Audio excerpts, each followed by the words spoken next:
Welcome to our second to last coffee chat of the year. It's been a very busy and exciting year, and it's amazing that we've made it almost to the end once again. So, and for all of you who have been with us all year, it's just so encouraging and exciting to see you week after week. So, thank you again for being here. If this is your first time with us today, my name is Lindsay Lehr. I am the managing director of PCMI, Payments and Commerce Market Intelligence. And we run these meetings twice a month as a way to have a shared learning space and an open dialogue around the payments industry, mostly on Latin America, but increasingly we're incorporating insights from other geographies. And today, actually, we have more of a global view with some deep dives into Latin America. So welcome. And just a couple of announcements and guidelines to ensure a really successful session. So as you may know, our coffee chat series is an open meeting series. This is not a webinar. We do have some slides to present today, but we encourage active participation, questions, and comments from the audience. So if we go to the next slide, what does that mean? We want your cameras on. We like your microphone to be open. You can jump in and make a comment or ask a question at any time in the chat. With your mic, you can jump in live. And not just questions. If you have a perspective, if you want to share, if you have an anecdote or an insight from your own perspective in the industry, you are more than welcome to share that, and that way we'll make the conversation as rich as possible. So with that being said, I'll go ahead and introduce our guests today. I'm really excited and thrilled to welcome Karina Castillo, Innovation Lead for Mexico from Visa. Karina is a wonderful partner of ours. We've worked with her and others on the innovation team on several different initiatives. And today we'll be presenting the results of a study that we led together with Karina. Welcome, Karina. Thank you so much for joining us. Thank you. And we also have Mikhail, or Mija, as many of you know him, on our team here at PCMI, who was one of the lead researchers and lead analysts in the development of this report on the metaverse and future immersive experiences that we'll be talking about today. So welcome, Mija. Thank you, Lindsay, and thank you all for being here. It's a pleasure. Terrific. All right, so let's go ahead. Oh, and I'm going to turn the presentation over to Karina in a moment. But earlier this year, Visa published a new report, which is very exciting, on unleashing the potential of the metaverse, which we supplied some of the key research for this report, and really looked into not only the metaverse, but what do future immersive virtual experiences, what are the prospects of those, and how will those impact us on a daily basis? And one of the big questions that I think all of us are asking ourselves as we're looking at the question of the metaverse or virtual reality or digital immersive spaces is this really relevant? Is this still relevant to us after the crash, after the crypto winter, and after other emerging technologies have really taken the spotlight in the media in many ways? Is this still relevant? Are companies around the world still focusing on this, and should we be strategizing to this end? So that's a little bit of what we'll be talking about today, and also trying to understand how these future technologies could shape our everyday lives and the payments industry going forward. So I'll pause there and allow Karina to tell us a little bit more about the study, and then take us through the presentation. And again, we invite conversation and questions from you guys throughout. So Karina, welcome. Thank you, Lindsay, and welcome to everyone to this webinar.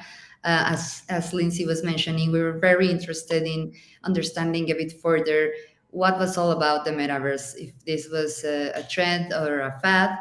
So we decided to conduct this research with users, different profiles of users, from people who just have even heard the term metaverse, from people who's already involved and already interacting in it. Also, companies that are already Web3 natives. As you know, part of what's interesting about the metaverse, and that we're going to hear a bit more about further on in the presentation, is the potential that it has to expand and to explode within the Web3. So we also interviewed these companies to understand their perspective. We interviewed other experts from foundations, universities, and even merchants, Visa clients or not. How are they perceiving this? Is this something interesting for them? Are they already doing something around the metaverse? And also financial institutions, both traditional and not traditional, to understand their perspective. So the objective was to have a really broad, um, holistic view, because this is so new that we really wanted to take into consideration every perspective, and this is what's exciting about this research. So we're going to tell you more about it and what we found. In the next slide, please. Well, we have these key findings from all these interviews. The first of all is that the concept of the metaverse in the Web3 is something that is still being brewed, that is still evolving. And from the point of view of our merchants and financial institutions, it is a phenomenon that is very linked to omni-channel retailing or mobile internet. So they still didn't have a very defined view of how this is going to evolve, but I think that's what we're going to be foreseeing in the next like years or months of how this evolves in the Web3 because of its implications. Also, the crypto winter, as Lindsay was mentioning, many people thought that the metaverse would absolutely die with the crypto winter. What's interesting here is that it doesn't matter if we're in the bear market or the bull market.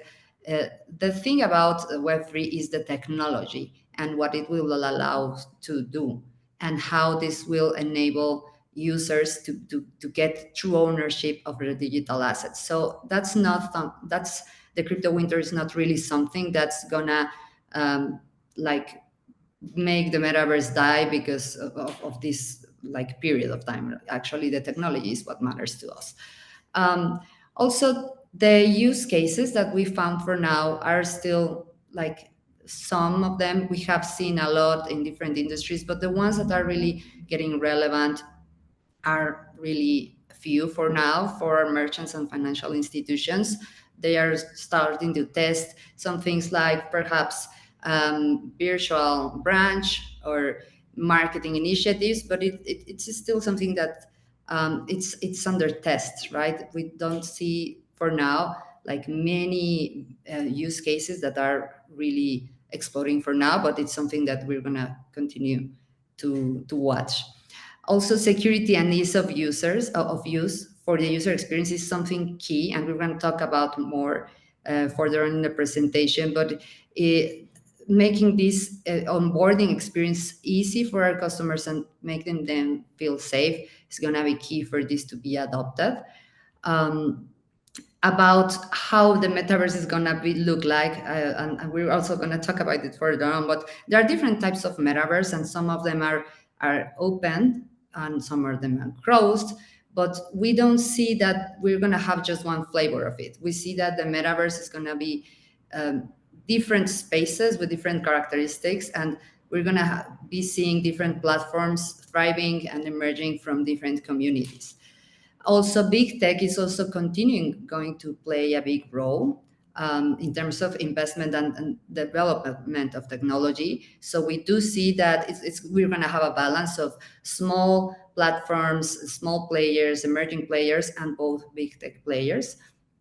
And this also takes us to another conclusion from us, that in the future we're gonna need to have a multi-currency scheme, because in all these platforms people will want to pay with anything that has value, anything in any different form factor that they have. So this is the way that these experiences were going to be fluid.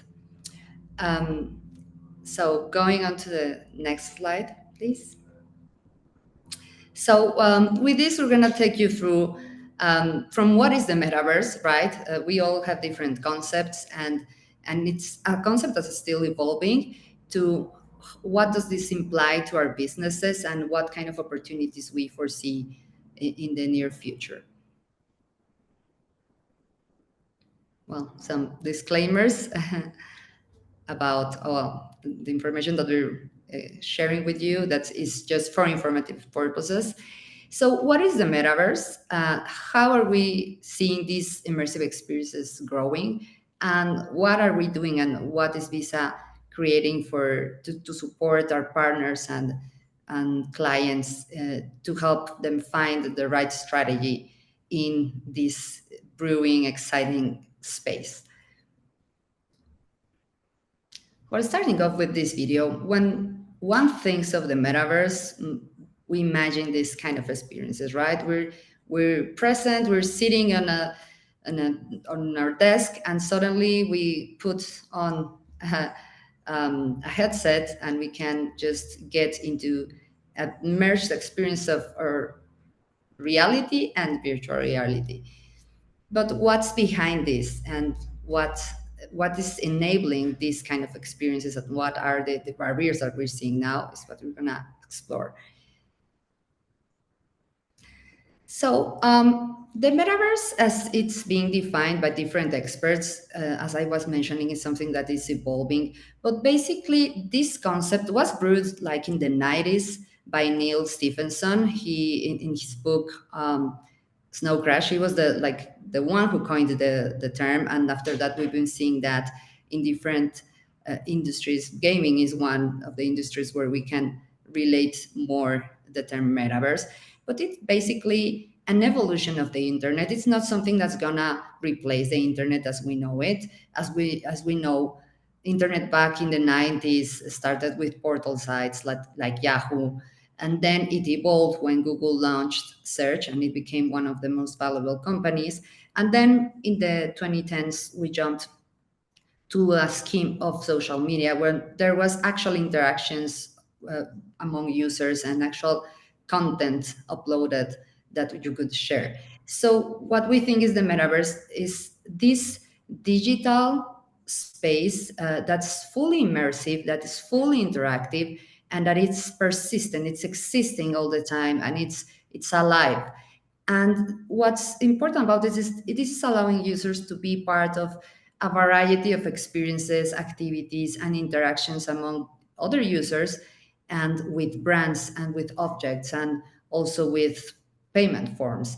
So this is something that's not also gonna replace like physical reality. That's not how we see the metaverse. It's something that's gonna blend with reality, and that's gonna create this bridge among the virtual world and the physical world. So this is going to be, if we think of social media, we just see this is like kind of a window where when we're in Instagram, we're in our home and we're looking at this window where things are happening. And then this next evolution is something that we will live in, not just be watching through a window. So this is what a lot of well, the technology behind it is very important to actually enable these experiences for our users.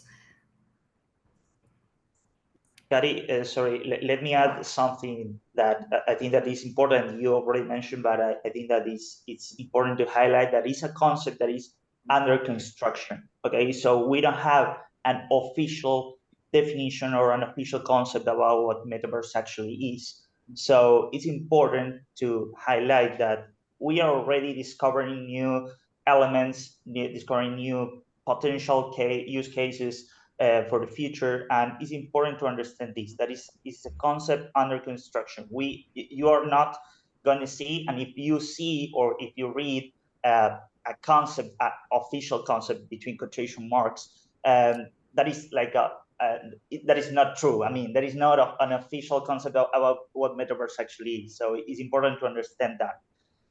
Exactly. So yeah, that's something that I want to highlight.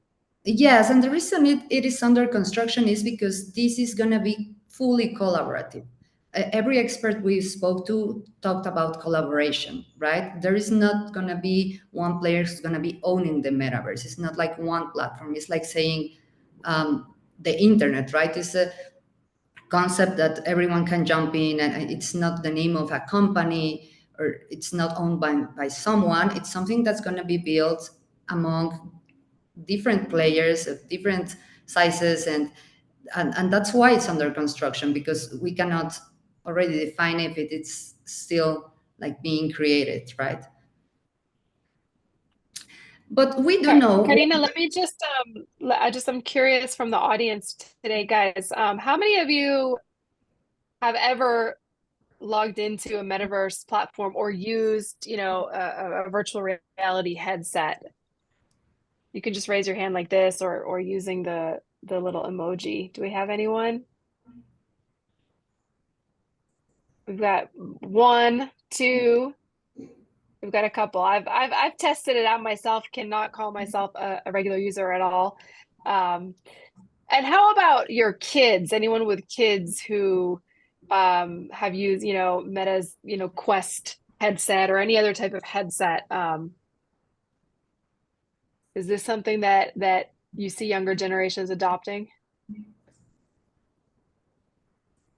We've got a couple of responses. Yeah. Great. So even among this small group, which is going to probably be a tech curious group, probably not heavy adopters, but a tech curious. So just wanted to do that quick sampling. So thanks everyone. You can continue, Karina. Thanks. Yes, the metaverse is the concept, as we were saying, is still being under construction. So that's why we don't have a strict definition, but we do know the characteristics and the key elements that are making up for the metaverse. And the first one is that it entails these virtual worlds, these virtual platforms in which users can actually, as I was saying, like existing through their digital avatars and sharing experiences and interacting with other users and places and brands.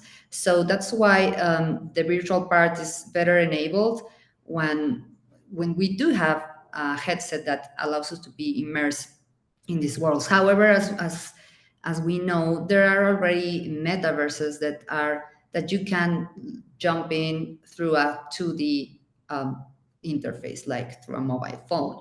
And these are metaverses too, but the full virtual experience implies having access to these headsets and the technology to actually be able to feel that we're in this virtual world. The other key element is that the metaverse is social.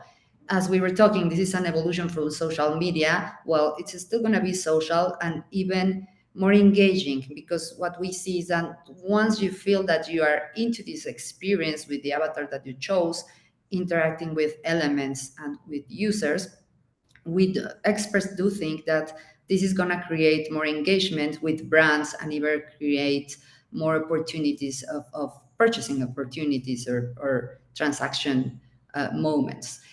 And finally, as this is a digital world, like it also has its own economy, right? Because interactions imply money movement, and you can purchase a house, or you can purchase some, I don't know, sneakers for your avatar. So this is also an economy where users can use their assets, they can create value, they can buy, they can sell products. So this is, I think, the key element why the metaverse is being very interesting, because of this digital economy part, and we're gonna deep dive into that further on. So when we hear the metaverse, we already mentioned the elements, and you will recognize these platforms, right? Roblox, Fortnite, and for some maybe tech enthusiasts, Web3 enthusiasts, the Sandbox, Decentraland, Zepeto. And what's the difference between them? And they are all metaverses, but what tells them apart? So speaking to experts and understanding these variables, we see that there are two key variables that can define the metaverses according to control. And when we say control, and you can see here, we're talking about centralization versus decentralization. But what does this mean? So when we talk about the centralized metaverse, this means that this metaverse is controlled by an entity, by a central entity that's owner of the platform, and that they have control over the rules on how the interactions take place. Like, Fortnite or Roblox, that are these companies that create these virtual worlds, versus a decentralized metaverse. This is the case of, for example, the Decentraland or the Sandbox, where these metaverses are built under Web3. So using this technology, and the vision of this platform is that they are more like democratic in a sense. They are like more open, and they are built and established by communities, by the users who are deciding how this world is going to evolve, how this world is going to be growing, and they have the full government of this platform, this virtual world of this project. So that's the first difference. And in terms of access, when we talk about if this metaverse is permissionless or permissioned, when we think of a permissionless metaverse, we're thinking of those that you don't need any authorization to join or to interact with. This is the case generally of these metaverses in public blockchain, where you can be part of, enter to a community, and decide on this virtual world. Versus the permissioned metaverses are the ones that you need to have a right of admission to enter. This is generally, for example, if it was a metaverse created on a private blockchain or a private platform. Let's think, for example, if the government had a metaverse, you would need to say have some credentials to join, or for example a university where you need to be a student to join. Well, that would be a permissioned metaverse. Mhm. So moving on, well, with these variables and all this potential, and thinking that these are digital economies brewing, we've seen, and we have some data about what's its worth, right? So according to emergent research, last year the metaverse total market value was 62 billions, with 5 billion potential users that are estimated to be joining different metaverses by 2030. And according to Citi, the potential of these digital economies in the metaverse could turn from a market from 8 trillion to 13 trillion. So this is huge, and this is why many brands are looking at this as the next big thing.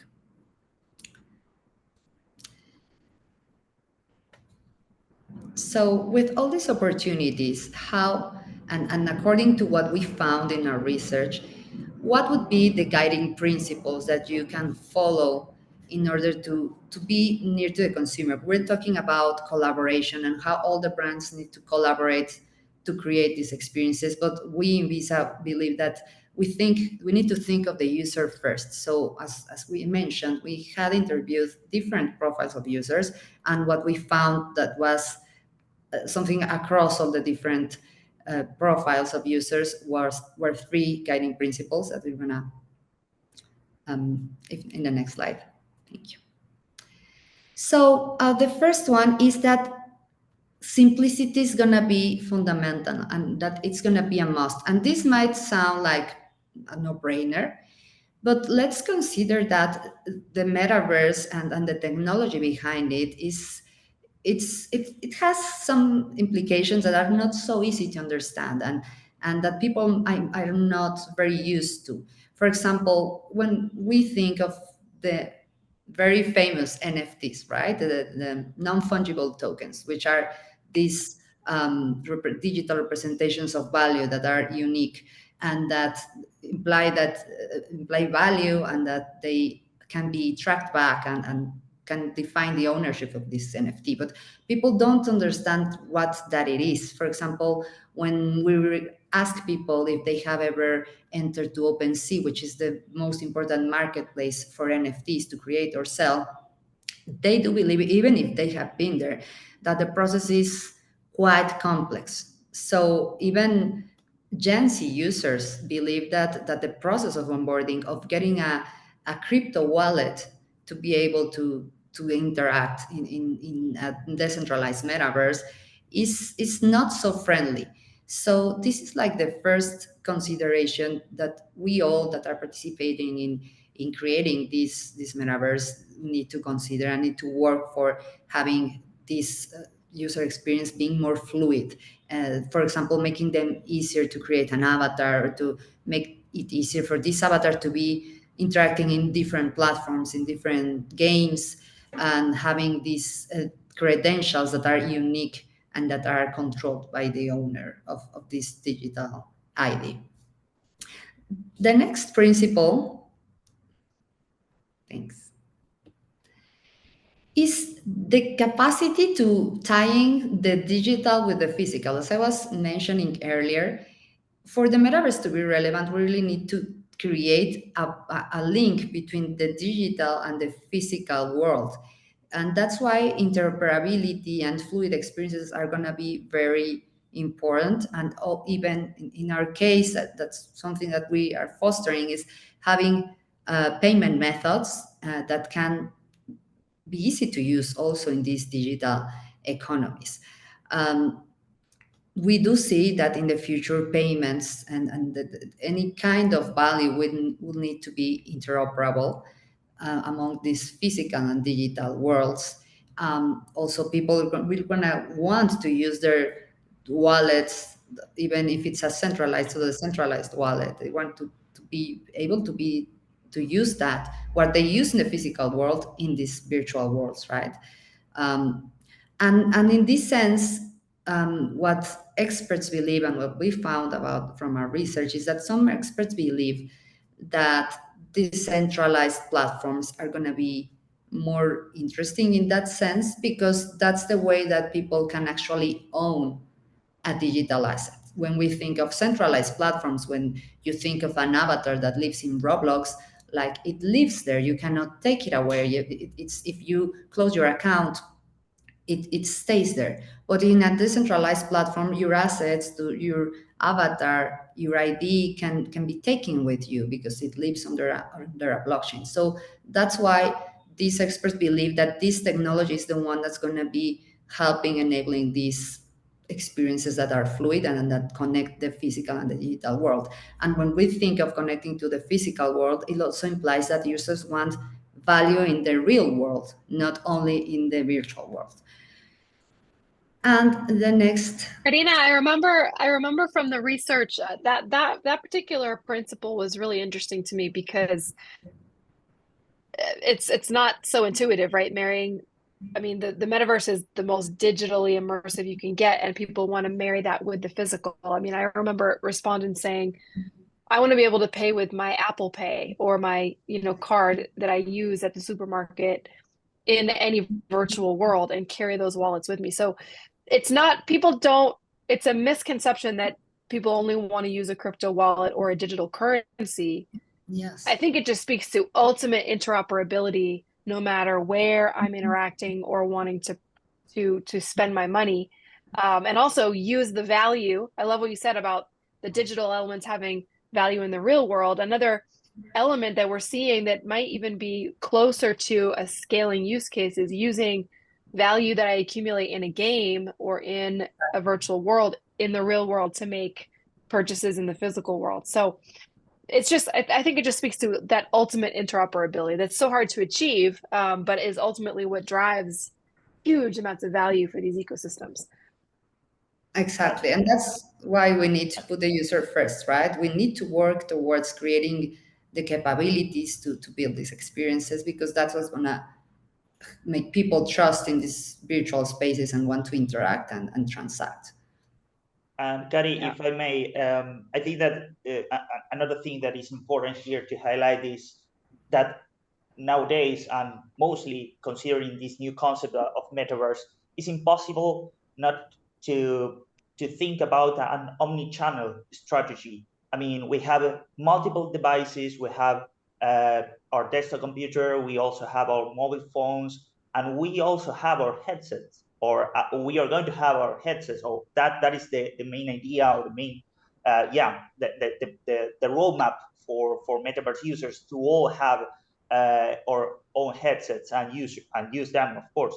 And in terms of payments, in terms of interaction, in terms of new ways of interact with people in the metaverse, we have to think, and most players, they need to think about omni-channel strategy in each industry in different aspects of and considering the different elements of the metaverse. So that is another important point that I wanted to highlight and wanted to add to what you already said. Thank you. And just to close these guiding principles, the last one is around privacy, safety, and security. So it's interesting, we're curious, want to jump into these metaverse platforms, but then to engage in them, we really want to know that the people we're talking to, the brand we're interacting to, the marketplace we're buying from is legit. We want to know that if I say I'm Karina, that avatar is actually me. So it's going to be fundamental for people to get them to trust, to have tools and the support behind of the brands that allow them to know that their data, their digital IDs are verified, and that their assets are safe. So yes, people is going to be willing to make transactions in these virtual worlds. However, these experiences need to be secure, and at the same time need to be very simple. They don't think that for them to be secure, they need to be complicated. And that's something that people told us, like, yes, I want them to be secure, but please don't make it so complicated for me. And I'm going back to the wallet. Some of them are quite difficult to use. Like, we need to improve these experiences. So that's why everyone in the communities are and the brands are trying to work towards that, because they agree that there's a lot of room for enhancement of the user journey to get into the metaverse, and let alone to use a virtual wallet. And this is so challenging, right? Every time I go online, it seems like every time I try to log in, I have to do a two-factor authentication almost every time, even just putting in my password, forget about trying to buy something. And it's so infuriating. But of course, I'm in this space. I know how important it is. And so, finding that perfect balance between friction and for security purposes, and then the seamless experience it'll only get more challenging to find that balance as we move forward. So Sullivan, were you going to jump in? Yeah, I have one question for Karina regarding the first principle. I have never tried the metaverse platforms, but I did try one crypto wallet. And I agree with what you said about the experience. It is not very fluid. It's very complex. It has a lot of steps. But my question is, do you think that this is more related with the maturity of the industry? Like, this is so new that it will need some time to evolve and enhance the user experience? Or this is more related with regulations and the regulatory landscape regarding crypto and things like that needs to be, that we don't have a formal process and standards for the industry, or kind of both? Yes, well, that's a great question. And yes, standards is something that needs to be created. Actually, there is already a Metaverse Standards Forum where all brands are trying to work towards creating these standards, because yes, that's going to help a lot to have a single line of how to create these experiences, and how to deal with regulation. Even, as you know, regulation is often behind technology. So that's something that we're not there yet, indeed. But I also do think it's a matter of that these decentralized platforms and wallets are quite new, are under a different technology, which is blockchain. And if you think, for example, on Meta and Google, they've been working on user interface, user experiences for years now. They already have been able to iterate and to enhance their products. That's why they are playing a big role here, because they already have a huge database of users that trust them, billions of users that are already familiar to these kind of experiences, that already kind of know how they need to bring new experiences for them, whether on the other side, these new platforms on like the Central Land or on the Web3, well, are new, like the rules are different. I can even say that I think that user profiles that are interacting there are for now like specific profiles. It's not so like massive for now. So they also need to be learning from these communities and these users to enhance this experience. They will need more time, I think. That's perfect. So about these consumer perspectives, going back to what the user sentiment is telling us, in order to be able to create this successful immersive experience that we all want and foresee for the metaverse, what that has to be enabled and what we have to take into consideration. The first thing, and all the experts agree, is identity. That's what is a driving thing in the metaverse to me, because people care about their digital identities as much as they care for their physical identity. It's amazing to see how much people want their avatars to look like them or not look like them.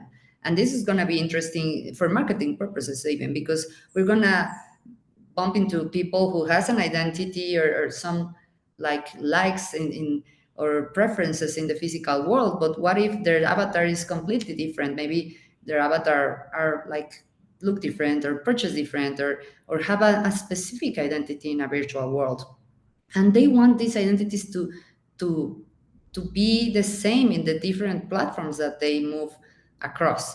So that's why, again, interoperability is going to be very important, because you will have an identity that you will want to maintain in different experiences.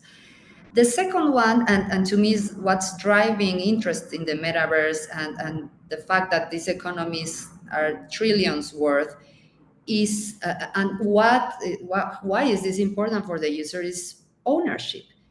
Because as we were mentioning, in other virtual worlds, like for example Second Life years ago was kind of a metaverse. You had this avatar, but nothing was real. Like you had uh, the capability to buy or build, or but it's only a game. It's not, it doesn't have real value to you. But now with Web3, people can actually own these assets, as we were mentioning before.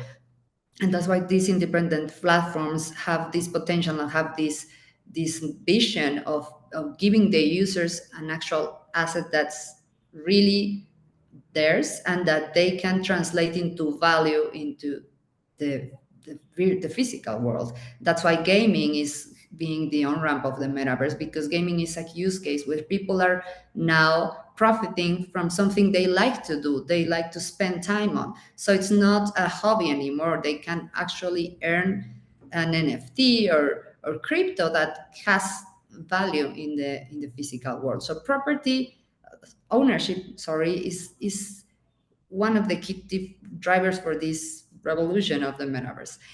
And lastly, the experience, because as we were saying, the experience is going to be key for people to be adopting it.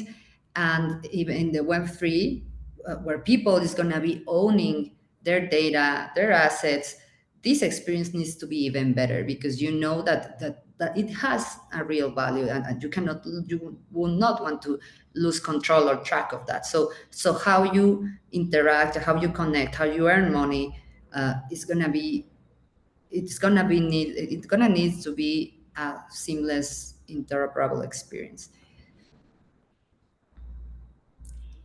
So some of the business opportunities that we do see in the metaverse, we've seen a lot of use cases in different industries. For example, gaming, entertainment, also fashion, education. Um, but what we see is that gaming and entertainment having the top use cases or the top industries leveraging the metaverse. We've seen that, for example, already we have like fashion weeks in the metaverse. We've seen concerts, Travis Scott, Ariana Grande, that been joined by millions of persons, even more than they could have like in the physical world, and they are already profiting for this from these platforms. Gaming, as I was saying, is been the first use case that people's been adopting, because of all these games, besides Fortnite or Roblox. We've seen that, for example, Lindsay Lehr, that is the founder of Immersive, that where this like a Robux is only worth into Roblox. On the other hand, we have other games like Axie Infinity, which is a gaming platform, a decentralized under blockchain platform, where you can actually earn assets. So it became very famous. Last year, it had almost like 1.8 billion users active in 2021, thanks to this blockchain technology. So people is adopting that. And this is the impact that we see in terms of also retail, commerce. We can see these virtual marketplaces that are creating experiences that are immersive and motivating more transactions, creating digital products that people want, like Nike, Gucci, Adidas. They earn like 138 billion, I think, in the first quarter of the last year, selling their exclusive collection of digital sneakers or digital products, right? So this is gonna also expand to other brands and to other industries. The fact of digital property and NFTs, here again, regardless of the value of an NFT, what's important is that it is your ownership. You can really keep it and take it anywhere. It's not. Are people? Some people really want to like gamble on that, on the value of an NFT, and try to buy and to bet if this is gonna be worth triple in, I don't know, a year or not. But what's important is that this technology allows you to have these assets, and that's why people is getting interested into these games, into these platforms. Also, virtual try-on and personalization, for example, for retail, is going to be very interesting, because now you're going to have, it's like an evolution of the e-commerce, right? You're going to be able to virtually try on something and or see how it looks in your home before you buy it.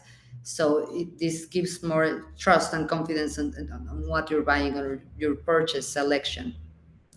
And also in terms of social commerce, this is a big trend. We are consuming a lot in social media because it's very personalized, it's very contextual, and also influencers are benefiting from these experiences, because these metaverse platforms can promote these interactions, immersive interactions among users and among these influencers, and making them feel closer to the experiences and to the actual physical goods that they are acquiring.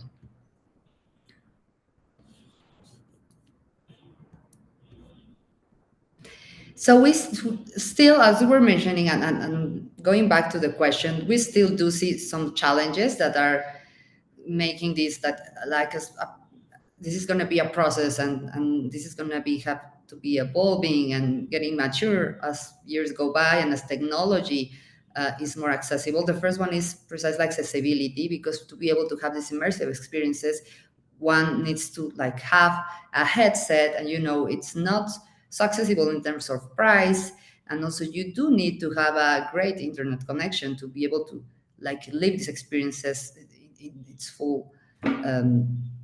fully.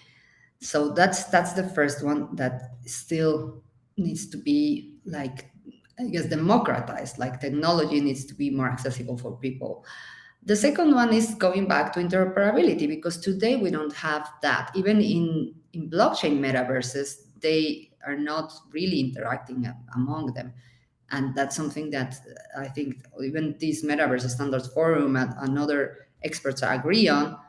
We need to work towards making this blended and have all the metaverses be able to connect and communicate together for people to use a single asset or avatar across these platforms. So we will need to have these open protocols, standards, APIs that are standardized, and well, that's something we will still have a long way to go, but it's in progress. And with having this, well, scalability, that having interoperability and accessibility, we will be able to scale this infrastructure for the metaverse to be able to make it very inclusive. And that's something that experts also really see as a guiding principle for them. Like the objective of this is making this a democratic platform, something that's really inclusive, like anyone can access, anyone can create a community, and anyone can interact and be part of. So this, for now, this is not here yet, but everyone is, most of the people we interviewed is really looking towards this vision of how the future of the metaverse might be. Can I jump in a little bit? These are essential. And there's, for another reason that's not on this list, the biggest challenge out there is going to be companies like Facebook. The reality is that if you exclude gaming, which is generally fairly enclosed, most people buy things in the real world because their friends have it and told them about it. The biggest driver of the marketplace, like the buying, is from social interaction, and Facebook owns that effectively. They are going to, that if you want to build a marketplace to sell things, you go where the customer already is. We should all be afraid of that. I've written articles, I've done webinars about the threat of companies like Facebook, because they already have the customer. They already have a mobile wallet. They've already been talking about having their own currency. If you are a merchant trying to sell something, you'll create an account with Facebook to sell it to Facebook companies, in which case there's no need for interoperability. There's no need for any of these. We are, all of us, every single one of us are in a company, including you, Karina, with Visa, that are going to be excluded from that. And from my perspective, that's terrifying. I like that there are thousands of banks out there, that are millions of merchants out there. And if you have a future that everything is done through Facebook, then they own it. And they'll only allow people on that are part of it. And it's going to be very easy to use because it's a closed system. We have to get all three of these done right, or we are all in trouble. We have to get streamlined interoperability. We've got to make it easy. We've all got to be part of this, or we are in real trouble. Yeah, and they do too, because you're right. They have the user base to be able to build a walled garden, right? And a world that has it all, that has the users, but it's closed. And that's, I think that what we need to do this right, as you say, because in the end, if they also will need to have interoperability, and I think that trying to work towards that, because in the future, when you want education or other things to work, like, you will need other platforms regardless to do things. So yeah, I would disagree with you on that. They want to own the customer. They're going to want to own every interaction the customer has, and they have the ability to enforce that, because people are going to be just doing stuff through Facebook, because you can do everything through Facebook. So why would they? Well, that's why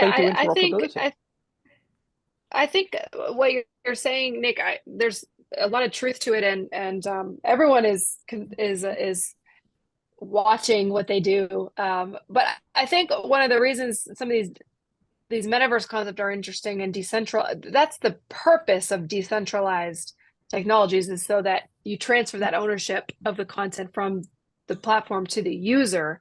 But of course, there's so many challenges with that.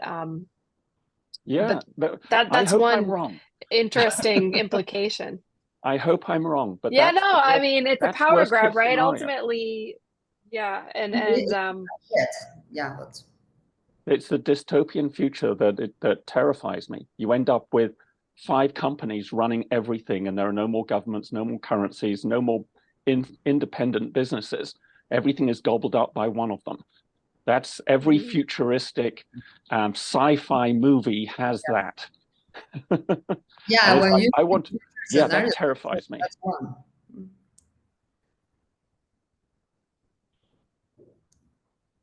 No, it's interesting. Right. And yes. Sorry to be a downer in this conversation, but the reality is not that at all. It's right, very, Karina, and we have to do it. Yeah. No, and you're right. When we actually did an exercise of future scenarios of the metaverse, and I should tell you that we had one that was like that, a winner take all metaverse. Like, they even changed their name to Meta, right? And they got very criticized for that. but as Lindsay was saying, that the thing is that there will not be true ownership if that's not built under Web3, and that's that's driving people's interest. This ownership concept. So I mean, Well, they changed it to Meta because they knew the future that they wanted to create, and they're actively trying to make it happen. Create. Yes. Absolutely. Yeah. So, okay, we only have 10 minutes left. Very interesting conversation, and thanks for jumping in. So to close this webinar, how are we in Visa thinking about this, about the metaverse, and how we're like looking closely at the space? In the next slide, please. As you know, like Visa was actually, well, the first fintech.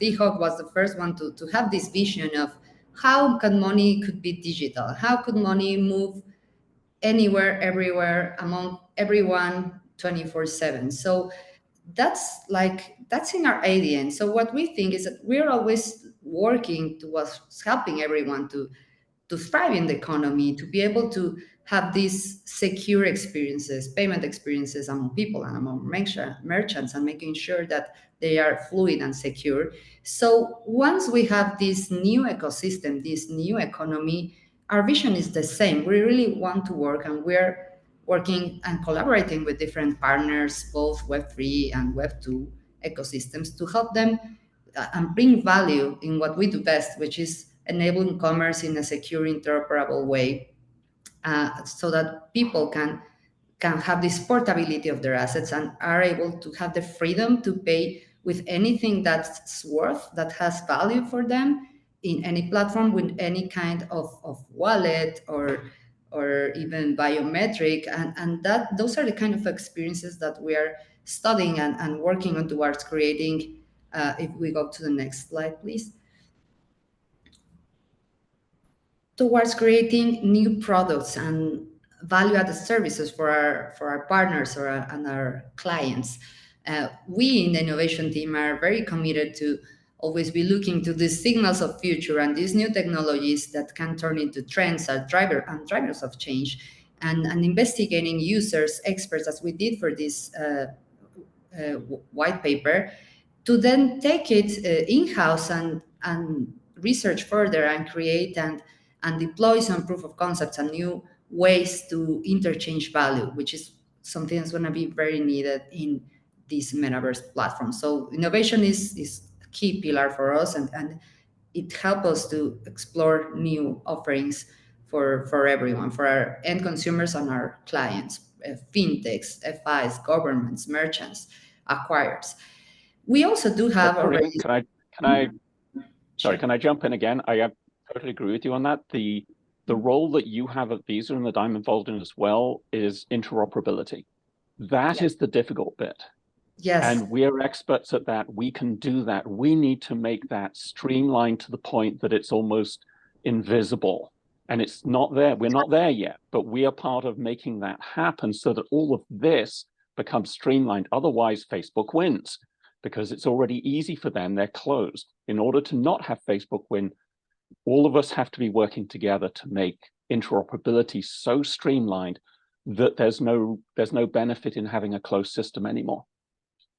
So I'm liking where you're going with this, Karina.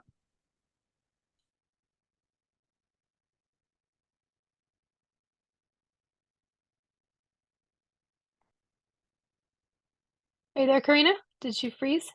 I think I killed her. Sorry. No worries. I think she just froze. Yeah. Okay. We'll see if she rejoins. But I think we're almost to the end here. We have just 5 minutes left, so maybe she'll rejoin us to give closing remarks. But I'm gonna take advantage of this window. Can we jump to our last slide, Sullivan, just on our next coffee chat? Yeah. So I just want to ensure that everyone knows that in our last coffee chat of the year, in 2 weeks, will be on December 11th. So please make sure to make a special effort to join. So what we'll be doing is kind of a wrap up of the year, key events, key trends that we want to be looking at. What we at PCMI made of this year, which was a very interesting year in many ways. And so please make sure to join us. We'll be having some announcements on what's to come next year, and just have some time together to wrap up the year. So bookmark that if you would. And Hopefully Karina will join us I think here. she's back, Lindsay. I think she's back Are without you the back, video. Karina?